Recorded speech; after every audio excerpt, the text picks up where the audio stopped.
따라해 보겠습니다. 창조신앙의 회복. 말씀에 은혜 받으시길 축복합니다.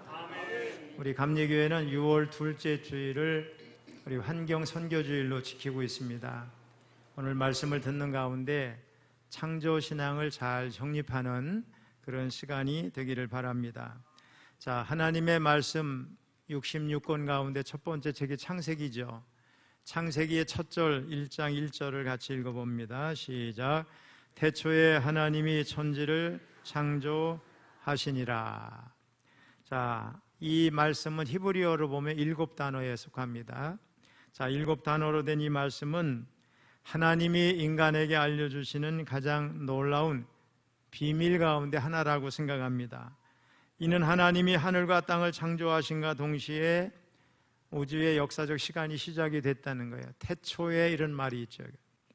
여기 사용된 창조라고 하는 말은 히브리어 동사 한번 따라서 바라, 히브리어 동사 바라를 번역한 것인데, 무에서 아무것도 없는 곳에서 유를 만드신다고 하는 의미를 가지고 있고, 항상 주어가 하나님이 나와야 됩니다.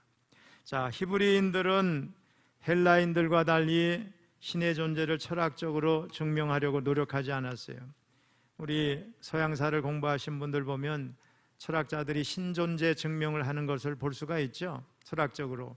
근데 히브리인들은 우주의 존재 자체가, 우주가 있다는 것 자체가 하나님이 계시다고 하는 것으로 그렇게 믿었습니다. 헬라인들은 신과 물질이 영원에서 영원까지 존재한다고 봤지만, 히브리인들은 영원에서 영원까지 존재하는 분은 오직 하나님 한 분이고 나머지는 다 피조물이라고 봤습니다. 하나님이 다 창조하신 것이라고 그렇게 믿는 겁니다. 자, 하늘과 땅, 우리가 천지라고 그러죠. 이런 표현은 존재하는 모든 것을 가리키는 관용어라고 보게 됩니다.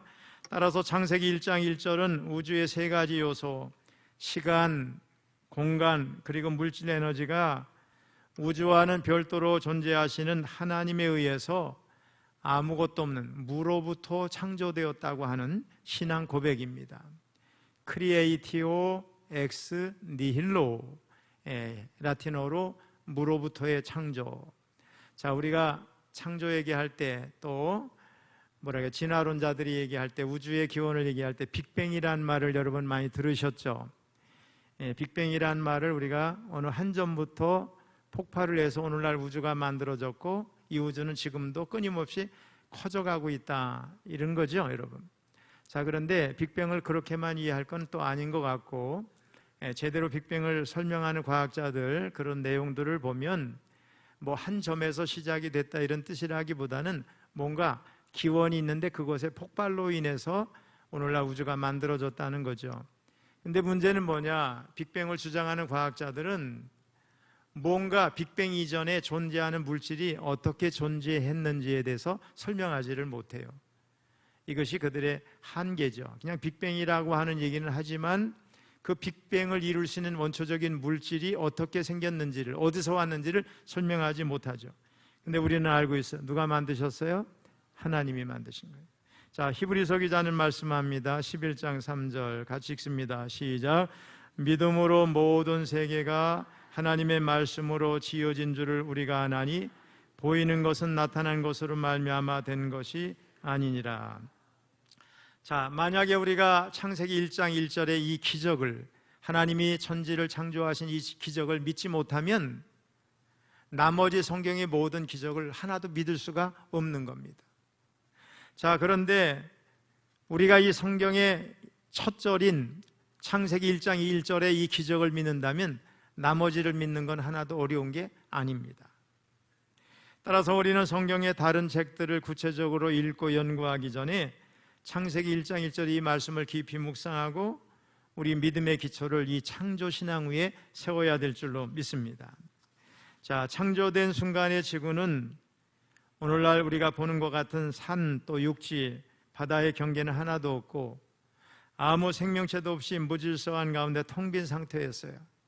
표면은 온통 깊은 물로 덮여 있었고 그 위로 칠흑 같은 어둠이 있었어요. 표면 위에 하나님의 영, 즉 성령이 물 위에서 마치 독수리가 새끼를 날개로 감싸듯이 이렇게 활동하고 있었어요. 2절을 읽어봅니다. 2절 시작. 땅이 혼돈하고 공허하며 흑암이 깊음 위에 있고 하나님의 영은 수면 위에 운행하시니라. 자, 창세기 1장에 묘사된 천지창조는 철저하게 땅에 그 초점을 맞추고 있어요. 하나님은 인간을 창조하시기 전에 먼저 땅 위에 인간이 서식하는 데 필요한 모든 것을 다 준비하셨어요. 순서대로 다 채워놓으셨어요. 하나님이 인간을 얼마나 사랑하시는지를 우리 창세기 1장을 통해서 알 수가 있어요. 캄캄하고 무질서한 빈집에서 살게 하는 게 아니라 그 안에 세간살이가 다 있고 먹을 양식도 다 있는 곳에 인간이 와서 살게 하셨다, 이렇게 이해를 할 수 있습니다. 하나님은 공허하고 무질서한 피조세계의 경계를 만드시고 생명을 창조하셔서 질서와 규칙과 조화가 있는 아름다운 세계로 꾸미는 일을 며칠 동안 하셨나요? 6일 동안 하셨어요. 여러분, 과학자들이 이해가 안 되는 거는 자연적인 건, 저절로 생긴 거는 질서가 없대요. 근데 이 우주를 바라보면 아주 정교하게 질서 있게 모든 것이 돌아가는 걸 보면서 그들은 납득이 잘 안 되는 거죠. 이거 창조자가 없이는 이렇게 될 수 없는데, 이런 생각을 하게 되는 겁니다.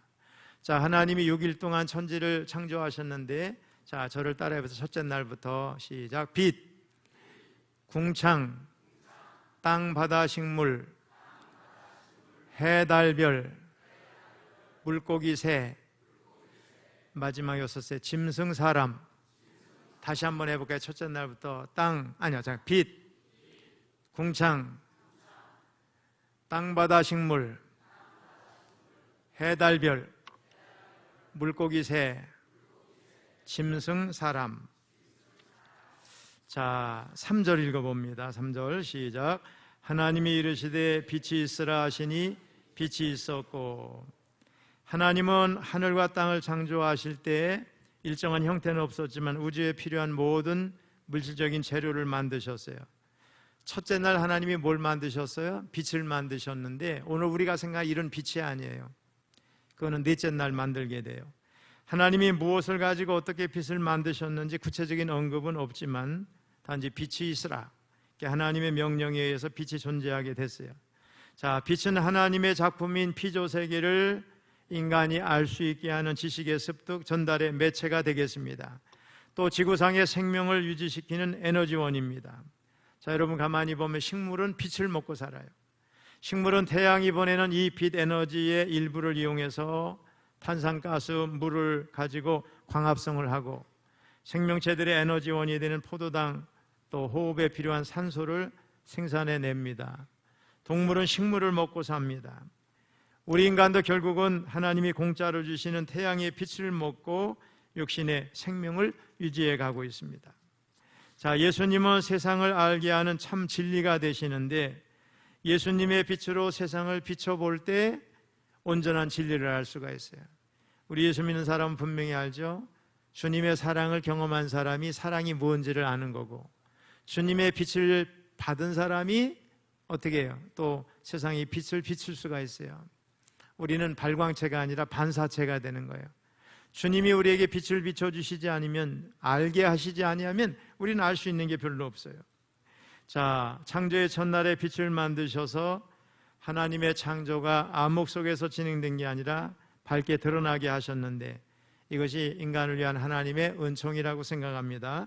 자, 6절로 8절 같이 읽어봅니다. 시작. 하나님이 이르시되 물 가운데 궁창이 있어 물과 물로 나뉘라 하시고, 하나님이 궁창을 만드사 궁창 아래의 물과 궁창 위의 물로 나뉘게 하시니 그대로 되니라. 하나님이 궁창을 하늘이라 부르시니라. 저녁이 되고 아침이 되니 이는 둘째 날이니라. 자, 둘째 날에 하나님은 이 땅 위에 물이 다 덮고 있었습니다. 근데 그 중간에, 물 중간에 궁창을 만드셔요. 그래서 궁창 위에 물을 만들고 물과 아래의 물로 이렇게 나뉘게 해요. 근데 학자들은 그래요. 하나님께서 홍수 때에 궁창 위의 물을 땅에 다 쏟으신 게 아닌가, 그렇게 생각을 해요. 그래서 물을, 지구 위에 있는 가득한 물을 중간에 궁창을 두셔서 궁창 위의 물, 궁창 아래의 물로 이렇게 분리를 하신 거예요. 여러분, 물은 우리 생명 현상에 필수 불가결하죠. 바다의 호수나 또 바닷물이 태양열로 인해서 어떻게 수증기로 눈에 보이지 않지만 증발이 돼서 하늘로 올라가게 되면 또 기온이 낮아져가지고 구름이 이렇게 만들어지고 나중에는 또 비가 돼서 땅에 이렇게 떨어지게 됩니다. 지역적으로 보면 가뭄이 심한 기근이 있는 지역도 있지만 비가 많이 오는 지역도 있고, 전체적으로 보면 어느 지역은 물이 부족하고 어느 지역은 물이 넘쳐나는데, 이 지구 안에 있는 모든 물은 물이 늘거나 줄지 않죠. 언제나 증발이 돼서 수증기가 되고 또 구름이 됐다가 다시 쏟아지니까, 이런 순환 과정을 통해서 우리 생명체가 먹고 사는 거죠. 그러니까 물이 얼마나 중요한가를 알 수가 있습니다. 자, 9절로 13절 같이 읽습니다. 시작. 하나님이 이르시되 천하의 물이 한 곳으로 모이고 묻이 드러나라 하시니 그대로 되니라. 하나님이 묻을 땅이라 부르시고 모인 물을 바다라 부르시니 하나님이 보시기에 좋았더라. 하나님이 이르시되 땅은 풀과 씨 맺는 채소와 각기 종류대로 씨 가진 열매 맺는 나무를 내라 하시니 그대로 되어 땅이 풀과 각기 종류대로 씨 맺는 채소와 각기 종류대로 씨 가진 열매 맺는 나무를 내니 하나님이 보시기에 좋았더라. 저녁이 되고 아침이 되니 이는 셋째 날이니라. 자, 셋째 날에는 지구 표면의 물을 한 곳으로 다 몰아서 바다가 되게끔 만드셨어요. 육지가 드러나게 하셨어요. 그리고 땅으로부터 풀과 채소와 과실나무를 종류대로 나오게 하셨어요. 그러니까 지구의 경계를 정하셔서 육지와 바다를 분리하셨다. 셋째 날에 이 일을 하신 겁니다. 자, 생명을 구성하는 데 필요한 탄소, 산소, 나트륨, 마그네슘, 인, 또 유황, 염소, 칼륨, 칼슘, 이거는 우주 공간에는 별로 없어요. 유독 어디에 많아요? 이 지구에만 굉장히 많이 있는 걸 알 수 있어요. 지구에 특히 많이 존재해요. 즉 지구에는 생명체 유지 관리에 필요한 원소들이 다 골고루 존재한다는 걸 우리가 알 수 있어요. 태양 에너지와 이 원소들에 의해서 물질과 에너지 대사, 순환을 지속하게 해서 생명이 보존되도록 하신 하나님의 놀라운 은혜 역사. 그래서 동식물이 살 수가 있는 겁니다. 자, 14절입니다. 시작. 하나님이 이르시되 하늘의 궁창에 광명체들이 있어 낮과 밤을 나누게 하고 그것들로 징조와 계절과 날과 해를 이루게 하라. 자, 첫째 날에 빛을 만드셨는데 하나님이 넷째 날에는 구체적으로 빛을 발하는 발광체, 태양이라든가 달이라든가 별, 이런 천체를 만드셨어요. 자, 가만히 보면은 하나님은 창조 첫째 날, 둘째 날, 셋째 날에 주로 재료와 영역과 공간을 만드시고, 넷째 날, 다섯째 날, 여섯째 날에는 그 재료를 가지고 구체적으로 형상을 만드시고 영역과 공간을 차례대로 다 채우셨다는 걸 알 수가 있어요. 첫째 날에는 하늘과 땅과 빛을 만드시고 넷째 날에 태양, 달, 별을 만드셔서 궁창을 채우신 겁니다. 또 하나님은 계절과 날과 해에 대해서도 말씀하시는데, 여러분, 우리 시간이라고 하는 건 우주의 역사, 우리 인류의 역사, 우리 개인의 역사에서 굉장히 중요하죠. 자, 그런데 하나님이 시간을 계수할 수 있도록 우리에게 시계를 주셨는데, 이렇게 손목에 차는 시계가 아니고 해를 보고 달을 보고 또 별을 보고 우리 일정한 주기를 반복적으로 운동하는 것을 보면서 시간을 측정할 수 있도록 하나님이 우리에게 시간을 또 알 수 있는 시계를 주셨다는 걸 우리가 알 수 있어요. 자, 봄, 여름, 가을, 겨울, 이런 계절도 만약에 태양과 지구가 이렇게 마주보고 있으면, 그렇죠? 정확하게 마주보고 90도로 있으면 계절이 생길까요? 안 됩니다. 지구가 23도 정도 기울어 있어요. 그래서 지구가 공전하면서 태양으로부터 받는 빛의 양이 달라지고 계절이 생기는 걸 우리가 볼 수 있어요. 자, 15절로 19절 읽어봅니다. 시작.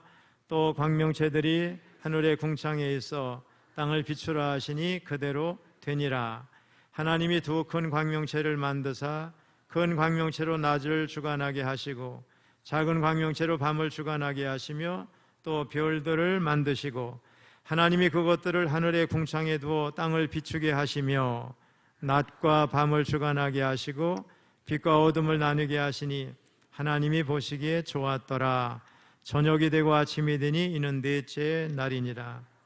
여기 나오는 두 큰 광명체는 태양과 달을 묘사한 거죠. 자, 여러분, 태양하고 달은 그 크기를 비교할 수가 없죠. 태양이 상상할 수 없을 정도로 커요. 달은 아주 작아요. 근데 우리가 볼 때는 어떻게 해요? 태양의 크기나 달의 크기가 비슷하죠. 이거는 다른 데서, 다른 행성에서 볼 때는 전혀 그렇게 안 보이는데 지구에서는 하나님께서 그렇게 보이게 만드셨어요. 만일에 우리가 아침에 해가 뜨는 모습을 볼 때 태양이 상상할 수 없을 정도로 크다 그러면 우리 너무 놀라겠죠. 근데 태양이나 달이 비슷하게 보이셔서 일식현상, 월식현상도 알게 하셨어요. 또 태양을 멀리 있으니까 그렇게 보이는 거죠. 달은 가까이 있으니까 우리가 그렇게 보이게 되는데, 유일하게 지구는 이렇게 똑같은 태양과 우리 이제 지구를 도는 달을 볼 수 있게 됐고, 또 지구를 도는 건 유일하게 달 하나예요. 만약에 달 말고 다른 것이 막 돈다 그러면 우리가 계산하는 게 굉장히 복잡했을 것 같아요. 근데 하나님께서 단순하게 달 하나를 지구를 돌게 만드셨다는 걸 우리가 알 수가 있습니다. 자, 하나님이 태양과 달을 만드신 목적은 징조와 낮과 밤을 주관하시고 사철과 주기, 하루, 1년 등 이런 시간을 계수할 수 있도록 그렇게 하신 줄로 믿습니다. 자, 다섯째 날은 물고기 새를 만드셨는데 20절로 23절 같이 읽습니다. 시작. 하나님이 이르시되 물들은 생물을 번성하게 하라. 땅 위 하늘의 궁창에는 새가 나르라 하시고, 하나님이 큰 바다 짐승들과 물에서 번성하여 움직이는 모든 생물을 그 종류대로, 날개 있는 모든 새를 그 종류대로 창조하시니 각기 하나님이 보시기에 좋았더라. 하나님이 그들에게 복을 주시며 이르시되 생육하고 번성하여 여러 바닷물에 충만하라. 새들도 땅에 번성하라 하시니라. 저녁이 되고 아침이 되니 이는 다섯째 날이니라. 하나님은 셋째 날에 바다와 육지의 경계를 만드셨는데, 다섯째 날에는 물에 서식하는 생물들을 만드시고 또 날개 있는 새들을 만드셔서 궁창 위에서 전부 날아다니게 그렇게 만드셨어요. 자, 좀 줄여서 24절로 27절 읽어봅니다. 시작. 하나님이 이르시되 땅은 생물을 그 종류대로 내되 가축과 기는 것과 땅의 짐승을 종류대로 내라 하시니 그대로 되니라. 하나님이 땅의 짐승을 그 종류대로, 가축을 그 종류대로, 땅에 기는 모든 것을 그 종류대로 만드시니 하나님이 보시기에 좋았더라. 하나님이 이르시되 우리의 형상을 따라 우리의 모양대로 우리가 사람을 만들고 그들로 바다의 물고기와 하늘의 새와 가축과 온 땅과 땅에 기는 모든 것을 다스리게 하자 하시고, 하나님이 자기 형상 곧 하나님의 형상대로 사람을 창조하시되 남자와 여자를 창조하시고. 아멘. 자, 여섯째 날 하나님은 땅의 생물과 짐승, 마지막으로 사람을 만드셨어요. 자, 이 세상의 모든 생명체를 만드신 다음에 마지막으로 사람을 만드셨는데, 특별히 사람은 하나님의 형상대로 지으셨어요. 우주를 구성하고 있는 모든 재료는 물리적으로나 화학적으로 보면 거의 비슷한데 이제 단지 조직만 차이점이 있을 뿐이죠. 근데 우주에서 제일 복잡한 천체는 지구고, 지구처럼 다양한 원소들이 다양한 조직체로 존재하는 천체가 지금 우주 가운데 아직은 발견되지 않고 있어요. 이와 같은 사실은 하나님이 우주에 존재하는 수많은 천체들 가운데 특별히 지구에 비상한 관심과 애정을 가지셨다는 걸 우리가 알 수가 있습니다. 자, 그리고 지구에서도 가장 복잡하면서 조직적이고 조화가 있는 조직체가 뭐예요? 생명체입니다. 그 중에서도 특별한 생명체는 사람이에요. 사람은 누구의 형상대로? 하나님의 형상대로 만드셨어요. 자, 가만히 보세요. 무생물이 있고 식물이 있고 동물이 있고 사람이 있잖아요. 그런데 하나님과 우리는 넘나들 수 없는 무한한 질적인 차이가 있다고 제가 말씀드렸죠. 하나님은 스스로 계신 분이고 영원하신 분이고 창조자예요. 우리 인간은 유한해요. 다 죽어야 돼요. 그래서 인간이 하나님과 같을 수는 없어요. 그래서 하나님과 인간은, 우리 인간이 하나님의 형상대로 지음을 받았지만 너무나 큰 차이가 있어요. 근데 인간과 다른 동물들과도 너무나도 큰 질적인 차이가 있는데, 그것은 뭐 때문에 그래요? 인간이 하나님의 형상대로 지음을 받았기 때문에 그래요. 그래서 모든 동물은 어떻게 사냐? 본능대로 살아요. 하루 종일 먹을 거리를 찾아다니는 거예요. 번식을 위해서 다니는 거예요. 이 두 가지만을 위해서. 자기보다 약한 짐승을 잡아먹으면서도 양심이라는 게 있어요? 없어요? 없어요. 심지어는 같은 동종끼리도 막 잡아먹잖아요. 근데 인간에게는 하나님의 형상이 있으니 양심이라고 하는 마음의 법도 있고요. 죄책감도 느끼게 되고 그래요. 또 우리의 죽음 이후의 삶에 대해서도 궁금해하고 하나님을 찾는 마음이 우리에게 있는 걸 우리가 볼 수가 있습니다. 그래서 인간은 하나님의 형상대로 지음을 받았기 때문에 도덕적인 존재, 윤리적인 존재가 되고 또 하나님이 우주 만물을 창조하신 것을 인간은 뭔가를 이렇게 창조할 수 있는 능력이 주어졌다는 걸 알 수가 있어요. 이제 AI 시대가 돼가지고 전부 이제 기계화돼요. 지난주에 우리 어느 휴게소에 들어가서 저녁을 먹으려고 그러는데 너무 놀랐어요. 기계에서 주문하잖아요, 우리가요. 그리고 나서 이제 기다렸다가 음식이 나온 걸 찾으러 가는데 사람이 하나도 안 보여요. 아유, 우리 주문한 거 사람이 부족해서 출근을 안 했나, 안 만드나? 그래서 궁금해하고 사람이 어딨나 두루번거리다 깜짝 놀란 거는 저쪽 끝에서 로봇이 저희가 먹을 그릇을 불에 데우고 있는 걸 봤어요. 이게 이제 아마 미리 이렇게 다 재료해가지고 이렇게 차곡차곡 쌓아놓으면 그 로봇이 들어다가 불이 켜지고 데워가지고 일정 시간이 되면 이렇게 이동하는 거리가 다 있더라고요. 그거 밀어서 앞에다 갖다 주는 거예요. 야, 이제 점점점 사람이 할 일을 기계가 다 빼앗고 있구나. 근데 언젠가는 더 큰 문제가 있을 것 같아요. 그런 AI 이제 인공지능 시대가 돼서 로봇이 더 발전하면 우리 인간을 공격하는 시대가 되면 얼마나 큰 문제가 될까, 이런 생각을 하고 앞으로는 사람이 할 일이 없는 때가 오지 않을까, 직업도 대부분이 사라지고 참 무서운 시대를 우리가 알게 되는데, 이처럼 인간은 하나님을 닮아서 창조 능력도 가지고 있어요. 자, 27절을 다시 한번 읽어봅니다. 시작.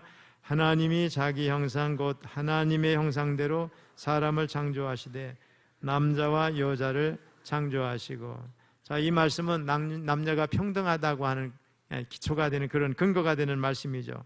하나님은 처음부터 남자와 여자를 인격적으로 동등하게 창조하셨어요. 하나님의 형상대로 창조하셨어요. 자, 28절 읽어봅니다. 28절 시작.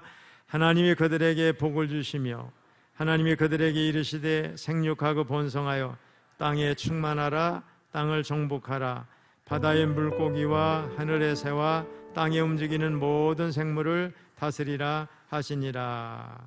자, 이 말씀을 보면 하나님이 인간을 만드신 목적 가운데 하나가 나타나 있어요.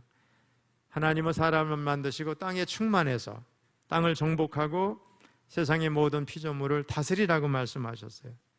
다시 말하면 하나님을 대신한 청지기로서, 정원사로서 이 지구라고 하는 이런 정원을 잘 관리하도록 위탁하셨다는 걸 우리가 알 수 있어요. 그래서 여기서 다스리라 이 말을 마음대로 난개발을 해라, 마음대로 파괴해라, 이렇게 해석을 하면 안 되는 겁니다. 오늘날 우리 인간이 하나님이 우리에게 맡겨주신 청지기의식, 청지기직을 남용해서 생태계에 큰 불균형이 생겼어요. 그래서 지금 우리는 갑자기, 전에는 그렇지 않았는데 비가 여름 한철에 장마철이 있는데 장마철이 없어진 거예요.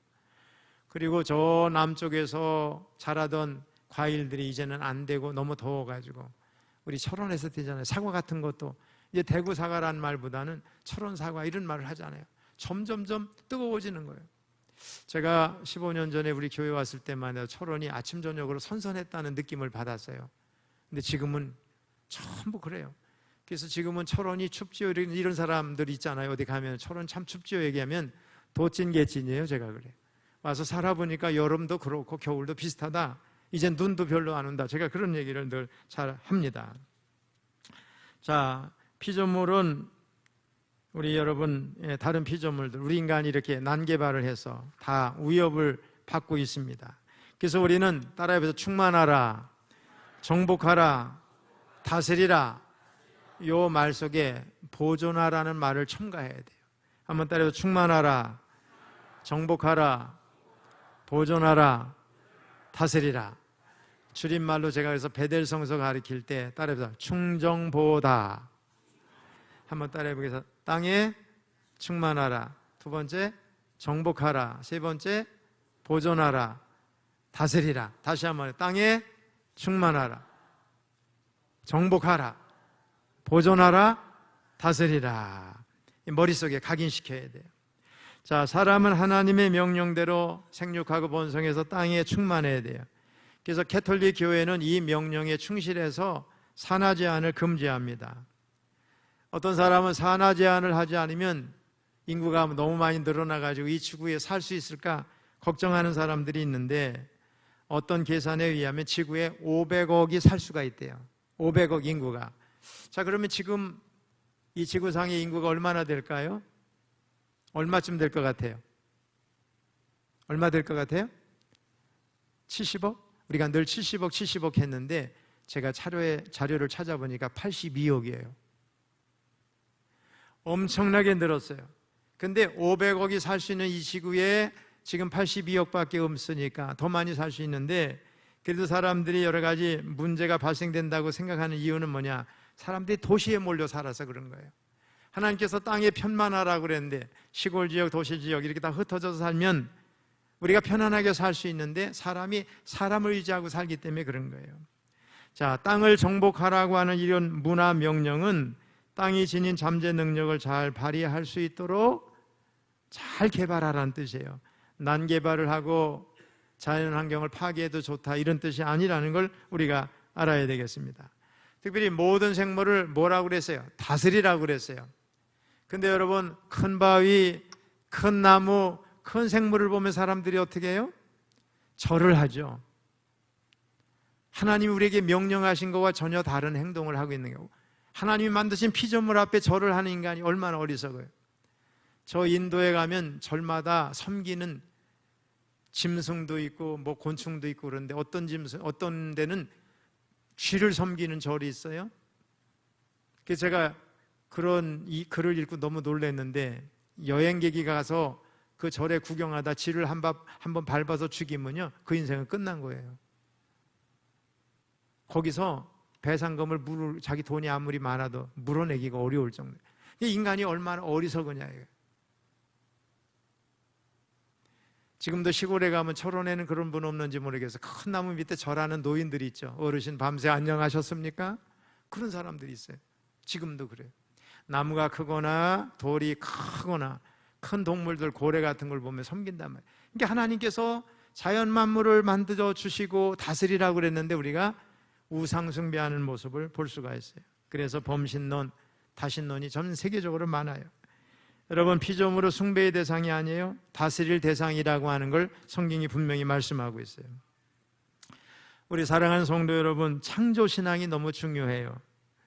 다윈이라는 사람이 종의 기원이라는 책을 내고 진화론을 주창했을 때 당시 서구 사회는 큰 충격에 휩싸이게 되고, 오늘날 현대사회는 그 영향이 엄청나게 지금까지 영향을 받고 있다는 걸 알 수가 있어요. 자, 다윈이 강조한 진화론의 핵심은 뭐냐? 한번 따라해 보세요. 자연 선택. 자, 그런 개념인데, 생물 개체가 같은 종이라도 자연 환경에 적응해서 여러 가지 변이가 나타나게 되는데, 이 변이 중에서 자신의 생존과 번식에 유리한 변이가 선택돼서 후대로 내려오게 됐다는 거예요. 무슨 말이냐? 원숭이가 있으면 다양한 원숭이 종류들이 이렇게 나타나게 되고 새로운 환경에 적응하게 되는데, 나중에는 유인원처럼 발전해가고 나중에는 언젠가 원숭이가 진화해서 사람이 되기도 한다는 거예요. 근데 여러분, 이런 자연선택, 진화론은 지금 허구라는 게 다 밝혀졌어요. 다 가짜라는 것이 이미 드러났어요. 그런데 그 이론을 포기하지 못하는 것은 그것 때문에 먹고 사는 사람이 너무 많은 거예요. 가짜라는 건 이미 알아요. 누군가가 진화도 같은 그림 있잖아요. 저기 단세포서부터 오늘날 거대한 동물이 되는 과정을 그려놓은 거, 이거 어떤 사람이 만들었는데 아무 의미가 없는 게 지금까지 학교 교과서에 실려 있다는 거예요.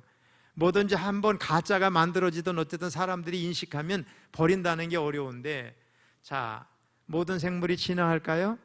지금까지 학자들이 연구한 결과는 진화한 건 하나도 없어요.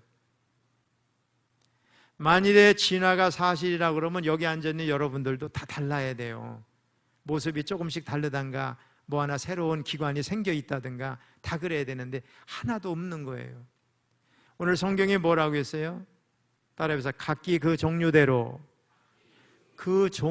처음부터 만드셨어요, 하나님이. 그래서 지금까지 진화가 돼서 새로운 걸로 발전해간 식물이 하나도 없는 거예요.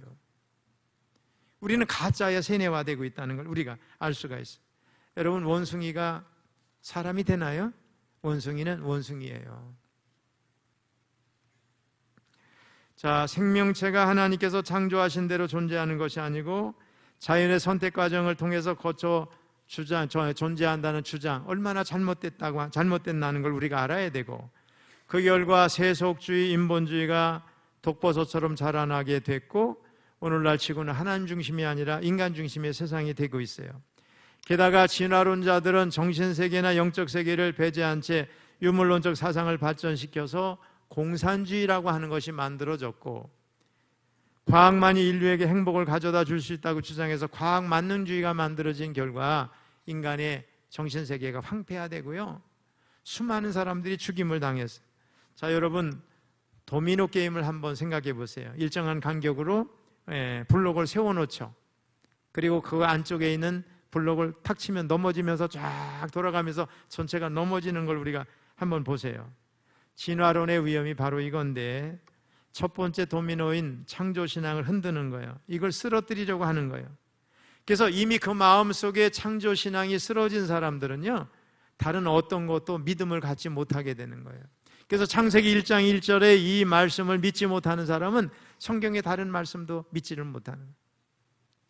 우리 신약 성경에 보면 예수님께서 말로 병도 고치시고 귀신도 떠나고 죽은 자도 살아나는 내용이 얼마나 많아요. 예수님 당시에 12 제자는 물론 따라다니는 수많은 사람들이 다 그걸 눈으로 본 거예요. 그 기록이 다 남아있잖아요. 그런데 기적은 없다. 여러분, 이 우주 만물이 이렇게 질서 있게 움직이는 자체가 기적이고 생명 현상 자체가 기적이에요. 저는요, 인류가 앞으로 수십억 년을 지난다 할지라도 생명을 만들어내지를 못해요. 이건 하나님만이 하시는 일이기 때문에 그런 겁니다. 그런데 결국은 진화론이라는 가짜 때문에 가짜로 판명이 났는데 그거에 붙들려서 무신론자, 인본주의자들이 많이 생겨나고 있어요. 오늘 현대사의 문제 가운데 하나가 뭐냐? 치열한 경쟁이에요. 양육강식이 강조돼서 강자는 살아났고 약자는 도태되는 세상이 돼버렸어요. 그 배경에는 잘못된 세계관이 자리 잡고 있는데, 이런 잘못된 세계관의 뿌리가 역시 진화론 때문에 그렇다는 거예요. 자, 진화론의 주장은 우리가 살고 있는 이 세상을 무척이나 어둡게 만들고 있는데, 대표적인 신뢰가 우리 히틀러의 유대인 박멸 프로그램이에요.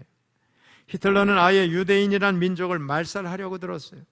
그 결과 유대인 600만을 학살하는 끔찍한 일을 저질렀는데, 히틀러 뒤에는 당시 독일의 진화론자들, 특히 우생학자들이 있었어요.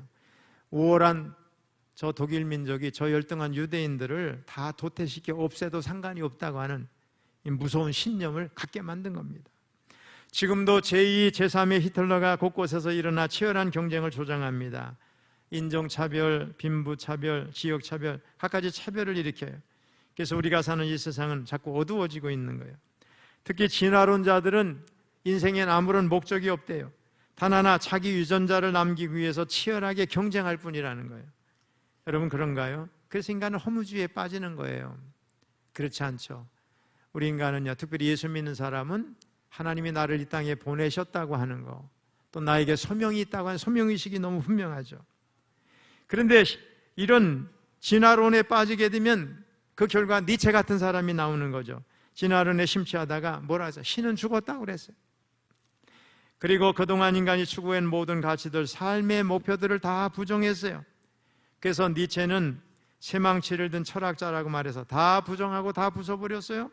결국 철저한 허무주의만 남고 그의 영향을 받은 2차 대전, 1차 대전 통해서 세계가 다 비참해지는 걸 우리가 볼 수가 있어요. 왜? 다 때려 부시는 거예요. 강자가 약자를 집어삼키고. 이러한 때 우리 철원교회 성도님들은 창조신앙을 분명히 정립해야 되겠어요. 창세기 1장 1절의 창조신앙을 분명히 우리가 회복하게 되면 기독교 세계관을 갖게 되는 거예요. 그리고 세상을 긍정적으로 바라보면서 행복하게 살 수 있게 됩니다. 자, 우리 창세기 1장 31절 마지막 읽어봅니다. 시작. 하나님이 지으신 그 모든 것을 보시니 보시기에 심히 좋았더라. 저녁이 되고 아침이 되니 이는 여섯째 날이니라. 우리 6일 동안의 창조를 보면요, 좋았더라 좋았다라는 편이 많이 나와요. 근데 마지막에는 어떻게 해요? 심히 좋았더라. 자, 성경에 하나님께서 모든 것을 선하게 창조하셨어요. 제 기능대로 모든 기능을 발휘할 수 있도록 하나님이 만드시고 마지막에 인간을 창조하신 다음에는 심히 좋았더라 이렇게 말씀하셨어요. 여러분, 창조신앙을 분명히 해서 세상을 긍정적으로 바라보고 하나님이 아름다운 지구를 만드시고 우주를 만드시고 특별히 지구를 우리에게 맡겨주셔서 난개발하지 말고 잘 관리하고 보존하는 정원사로 삼으셨다는 걸 믿으시기를 바라고, 앞으로 동식물을 섬기고 절하는 일이 절대 없기를 주님의 이름으로 축원합니다.